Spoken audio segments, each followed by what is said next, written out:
Octava entrega de 7117, Cuestión de Identidad, este programa destinado a rescatar la memoria audiovisual de la universidad pública. En este primer bloque veremos un fragmento de la disertación Globalización y Derechos Humanos a cargo del Premio Nobel de la Paz Adolfo Pérez Esquivel. En ocasión en que este Premio Nobel de la Paz recibiera en la Universidad Nacional de Río Cuarto el título de doctor honoris causa en junio del año 2001. Adolfo Pérez Esquivel llegó por la mañana a la universidad y dio una conferencia de prensa donde llamó a refundar la República sobre la base de nuevos valores morales. Y por la tarde, en la disertación, en la conferencia magistral, pidió continuar con la defensa de los más necesitados, de los pueblos de América y del mundo, como así también abonar a la cultura de la paz y seguir y continuar en la lucha por la defensa de los derechos humanos. Recordamos que Pérez Esquivel recibió el Premio Nobel en 1980 por su lucha en defensa de los desaparecidos por la dictadura militar del año 1976. Veamos este material. Señor rector, decanos, decanas de las distintas facultades, autoridades, amigos y amigas, es para mí un alto honor recibir de la Universidad Nacional de Río Cuarto esta alta distinción, que no solo es un honor, es una responsabilidad con cada uno de ustedes. Es una responsabilidad que me compromete aún más en la lucha junto a los pueblos, a nuestro pueblo y a todos los pueblos de América Latina y el mundo. Cuando oigo tantas cosas me pongo un poco nervioso, porque quiero señalar que mi trabajo no es un trabajo individual, no es el trabajo de una persona. Es la lucha compartida por muchos hombres y mujeres en todo el continente y en otros continentes del mundo. Es una lucha compartida incluso de mucha gente que en forma anónima vive en los lugares más inhóspitos, sin ningún tipo de recursos, pero con una riqueza profunda humana, brindando su vida al servicio de los más necesitados. Hace más de 20 años, cuando me otorgaron el Premio Nobel de la Paz, dije que no quería asumirlo a título personal, sino en nombre de todos los pueblos de América Latina. Y también esta distinción quiero hacerlo en nombre de todos ellos. Y la otra cosa que quiero señalar es que me asombró muchísimo que la Universidad Nacional de Río Cuarto me otorgue esta distinción. Es la primera que recibo de una universidad argentina. La he recibido en muchas universidades en el mundo, en Asia, en Europa, en América Latina, en los Estados Unidos, en Canadá, pero nunca en mi país. Es la primera vez y esto me emociona muchísimo y quiero agradecérselo de corazón y decirles que es un compromiso mayor.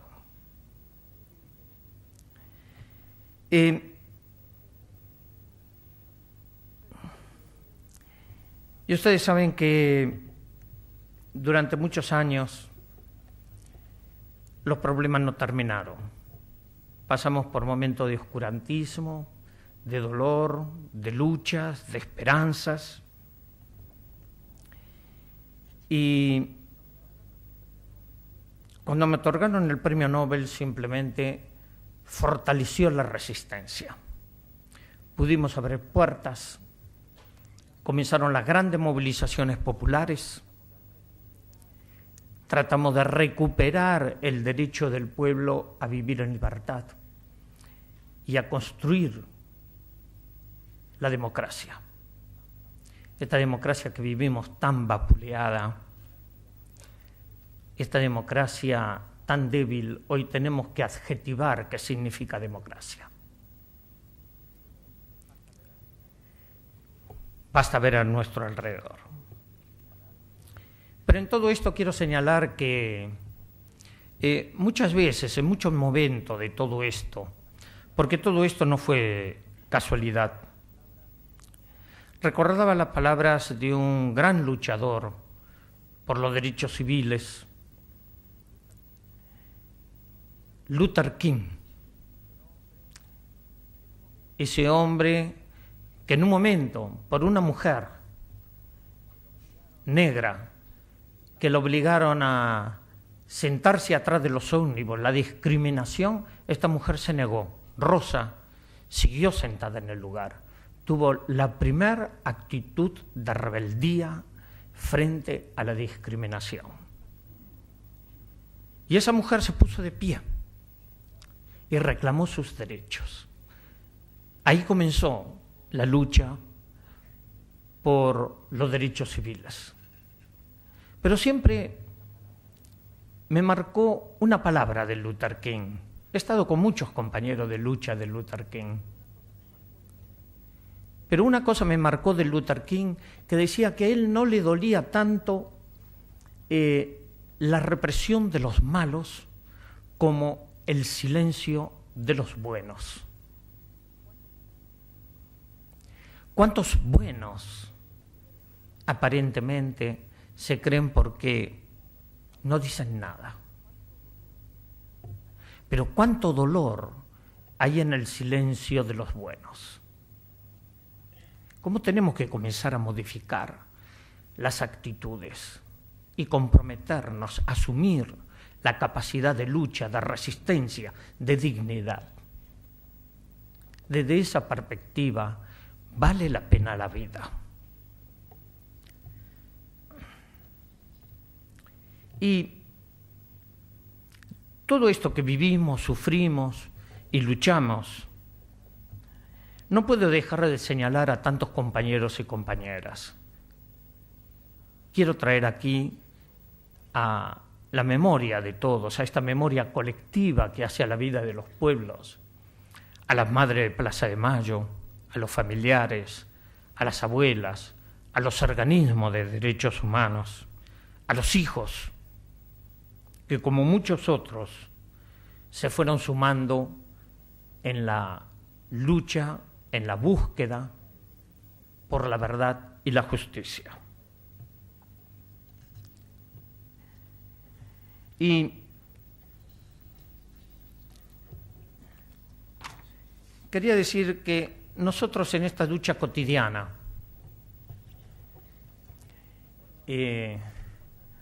recuerdo hace unos años en la OEA, en Washington, estaba todo el cuerpo diplomático presente y éramos 5 premios Nobel en un panel. Y después de algunas cosas serias que estábamos diciendo, trataron de descomprimir la situación y el coordinador comenzó a preguntarnos quiénes eran nuestros héroes. Y algunos hablaban de Washington, de Churchill, de tantas personas. Y cuando me llegó el turno me preguntaron quién era mi héroe y yo dije, mi abuela.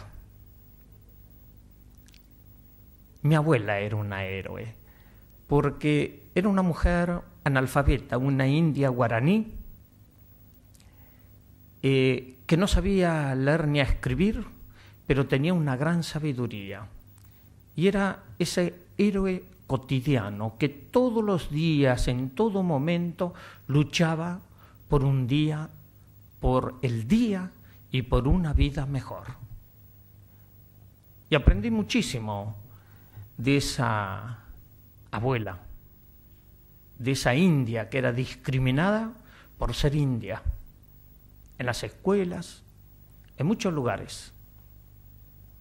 Se reían cuando hablaba medio guaraní y algunas palabras en español. Pero qué sabiduría. Y tantas gentes, tantas personas, hombres y mujeres, que luchan día a día por una vida mejor. Y yo creo que esos son los grandes héroes. Son aquellos que no claudican, que saben mirar a la vida con esperanza. Pasamos al segundo bloque de 7117, cuestión de identidad, y en este caso presentamos una entrevista al escritor Andrés Rivera, que se realizó en el canal de la universidad en el año 2001, en ocasión que este escritor visitó la ciudad de Río Cuarto para presentar su libro Hay que matar. Sin embargo, este escritor de carácter fuerte, de lenguaje directo, llegó a la fama o saltó a la fama con su libro La Revolución es un sueño eterno, la voz de la Revolución de Mayo, referido a una biografía de Juan José Castelli. Por este libro, Andrés Rivera recibió el Premio Nacional de la Literatura.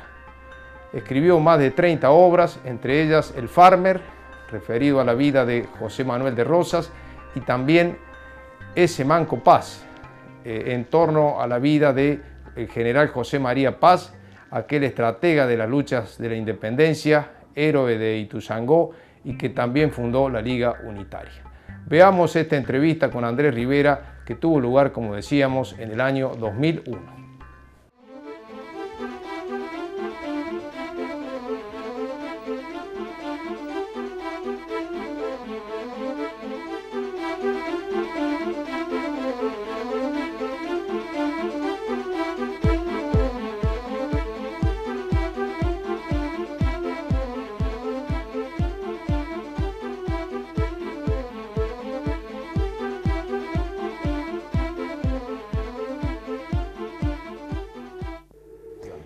¿Es la ficción en sus novelas una manera de descubrir la historia o es la historia para justificar la ficción?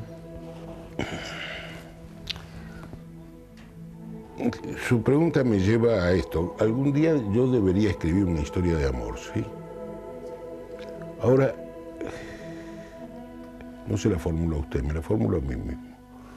¿Cómo escribir una historia de amor en este país que no esté cercada por la violencia?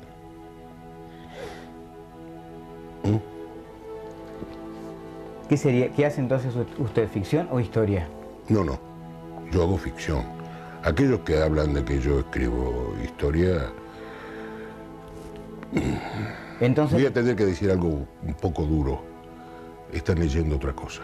Está bien, de todas maneras, en sus ficciones siempre hay un marco fuerte de la historia que al menos sirve como fondo, ¿no? No hagamos comparaciones porque siempre son muy malas. Pero ¿de qué escribía Shakespeare? Para usted, la literatura, o la literatura en general, le sirve para resistir a la desesperanza. Sí, claro, pero yo soy un privilegiado. No todos escriben. Hay otros que hacen su trabajo siendo carpinteros o fresadores o diseñadores o lo que sea. No, sí, claro, esto es un recurso como para otros, ese trabajo o la droga. Escribir es como una droga. ¿Le ve salida a nuestro país? Depende de los argentinos. ¿Para ser esperanzados o dejar de ser un poco cobardes? Una sociedad no es ni cobarde ni valiente. El imperio zarista debe haber durado más de, por lo menos, no un siglo, 7, 8, 10 siglos. ¿No? Y la imagen que ofrecieron sus mejores escritores, desde León Tolstoy a Fedor Dostoyevsky, era la de un mujik, sabe que es un mujik, un campesino, resignado, dispuesto a obedecer a sus amos para toda la vida. Y de pronto hubo una explosión y ese imperio se hizo trizas. Piense en el imperio chino. Cuando el hombre occidental salía de las cavernas, la sociedad china era una sociedad exquisita, de una civilización refinadísima. Claro, la gozaban los mandarines, es decir, un grupo reducido de aristócratas.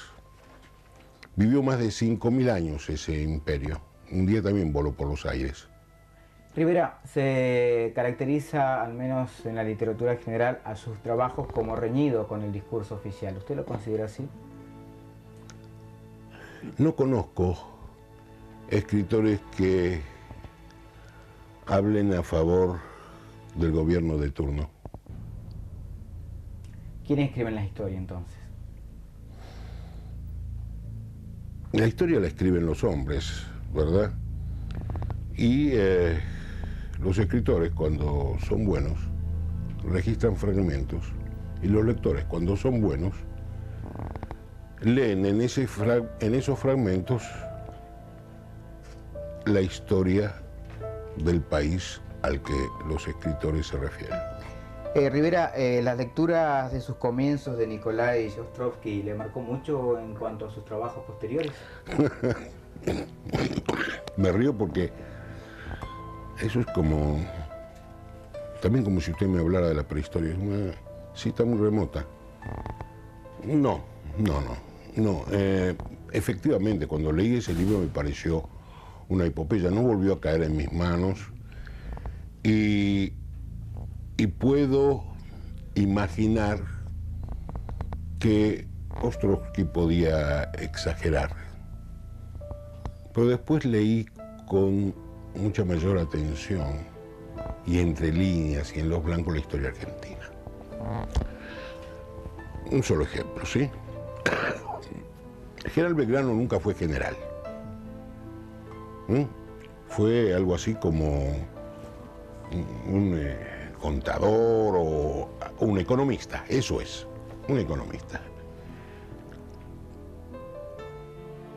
Dicen que en las retiradas, y Belgrano sufrió derrotas de Espanto, Vilcapugio y Ayahumo, para citar dos, era el último, con el fusil terciado al hombro, ¿sí? ¿Tengo que buscar a Ostrovsky en algún otro lado? Quien gobierne podrá contar siempre con la cobardía incondicional de los argentinos. ¿Es el hoy de nuestro país? A ver. ¿O lo dice usted? Esa frase aparece en el Farmer. Perfecto. El que dice eso es un Rosas en el exilio, ya muy anciano él. Atribúyale esa frase a Juan Manuel de Rosas. ¿La podemos actualizar, Rivera? Otra vez pregunta, ¿qué pasó con la sociedad alemana que dio a Goethe, a Heine, a Brecht y a tantos científicos, que dio a Einstein, ¿sí? Seguro. Bien, ¿qué pasó con ellos? ¿Cuál es el papel para usted de los intelectuales en el mundo de hoy y en la Argentina presente? No, hablemos de la Argentina, no... Al menos de la Estamos, Argentina los intelectuales están hoy incomunicados, mucho más que en cualquier otro momento de la historia. No pasa nada. No pasa nada. ¿Con quién están incomunicados los intelectuales? Con los reclamos. Están, por lo menos en la Argentina, están incomunicados entre sí. Y punto.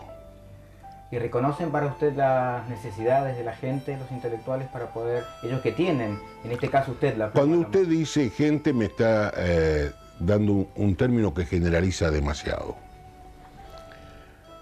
Creo que hay un número, siempre los lectores son una élite, y hoy son mucho más que una élite. Los que nos leen son muy pocos, están convencidos de lo que leen, son adictos a ese tipo de lecturas, leen a Belgrano Rawson, leen a Héctor Tizón, leen a Ricardo Piglia. Los más eruditos citan a Leopoldo Lugones, para citar un cordobés. Pero hoy los intelectuales no tienen un papel movilizador y no pueden tenerlo, como lo tuvo, para dar un nombre, Rodolfo Walsh en los 70. Para terminar, Rivera, ¿usted escribe para el lector? No, ¿Para quién escribe? todavía no lo sé. ¿Escribe lo que le gusta?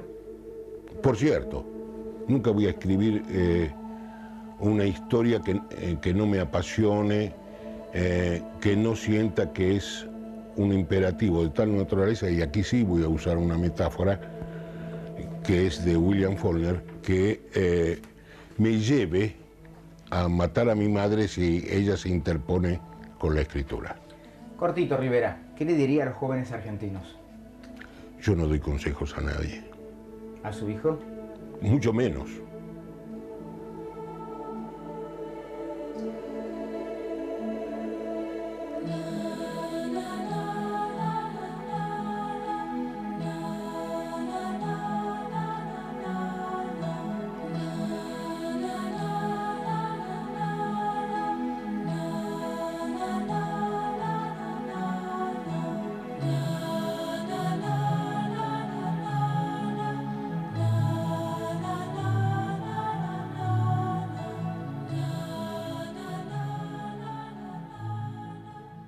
El próximo 1 de mayo, además de celebrarse el Día del Trabajo en todo el mundo, se celebra también el Día de la Fundación de la Universidad Nacional de Río Cuarto, que en este caso alcanza los 46 años de vida. Nosotros presentaremos a continuación un material, una semblanza del año 1991, cuando justamente nuestra Casa de Altos Estudios alcanzaba los 20 años de vida.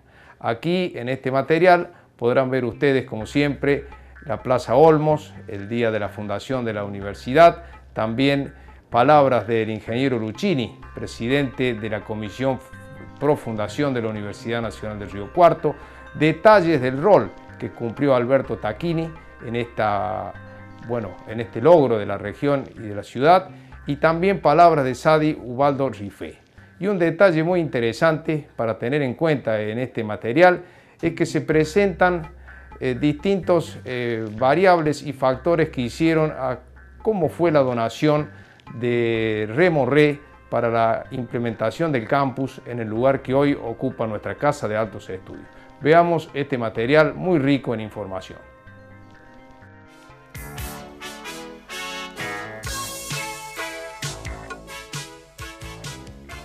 Fue hace 20 años que estos ciudadanos de Río Cuarto y de pueblos de la región se convocaron en la Plaza Ambrosio Olmos.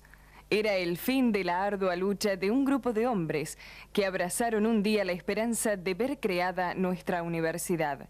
Así lo recuerda hoy quien fuera presidente de la Comisión Pro Universidad, ingeniero Alberto Luchini. Pocas veces he visto una comunidad tan unida y enfervorizada tras un proyecto.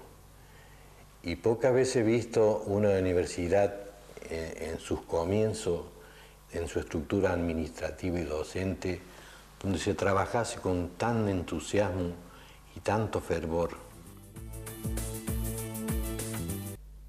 En septiembre de 1969, y como resultado de un operativo de difusión y búsqueda de consenso, se realizó en nuestra ciudad una asamblea. En ella, el doctor Alberto Tacchini expuso su programa de adecuación de la enseñanza universitaria argentina a las necesidades del desarrollo. Esto significó el impulso inicial hacia la nueva Casa de Altos Estudios. Sin embargo, hubo que superar un escollo. El Consejo de Rectores exigió la realización de un estudio de prefactibilidad de su instalación. Tal estudio, efectuado con el apoyo económico del gobierno provincial, fue aprobado a fines de 1970. A partir de ese momento, se liberaron las trabas existentes para la concretización de un antiguo anhelo local: crear una universidad nacional en Río Cuarto. Una vez creada la universidad, se nombra delegado organizador al doctor Sadi Ubaldo Rifé. el doctor Rifé llega a Río Cuarto con una importante misión, la de dar los primeros pasos para la organización definitiva de nuestra universidad. Para ello, se instaló en una oficina que gentilmente cedió la Municipalidad de Río Cuarto. Así nos lo recuerda hoy el doctor Rifé. Entonces hubo que trabajar intensamente para hacer, por un lado, el diagnóstico de situación de lo que había y el plan de desarrollo académico, físico, legal, es decir, buscar el marco total de la universidad. Piense usted que cuando nombran delegado organizador, una fiesta muy agradable, se va el ministro, se van todos y quedo yo solo con un portafolio y la responsabilidad es decir, señores, hagan la universidad.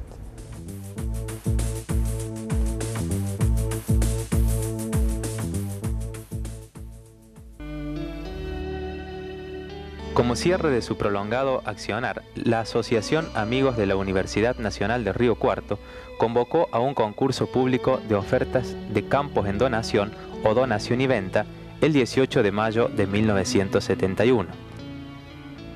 El 8 de julio, una comisión especial inició la tarea de selección entre las 4 propuestas presentadas. Esta resultó en la elección del predio ofrecido por Sucesión Remo Re, ubicado en la margen norte del Río Cuarto. Inmediatamente comenzaron allí las tareas de construcción de los edificios destinados al funcionamiento de la nueva universidad. En mayo de 1972 se inician los cursos en la flamante universidad. Las clases se dictaron en instalaciones de los Colegios Nacional e Industrial número 1, como así también en los salones de varias instituciones de la ciudad. Ese mismo año, se comienzan las construcciones en el campus, con la dirección del ingeniero Alberto Luchini. Al finalizar el año, se habilitan los primeros pabellones de aulas y laboratorios. A comienzos de 1973, ya funciona en el campus la casi totalidad de las dependencias académicas y administrativas. Entre ellas, el primer rectorado, que funciona en el pabellón A, donde actualmente se ubica el jardín maternal.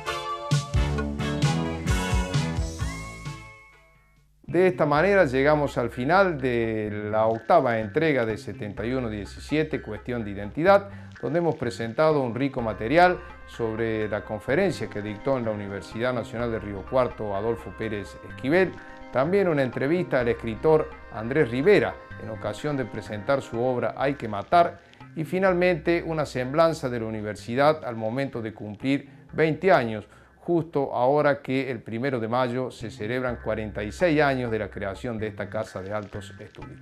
Los esperamos en una próxima entrega con un material similar.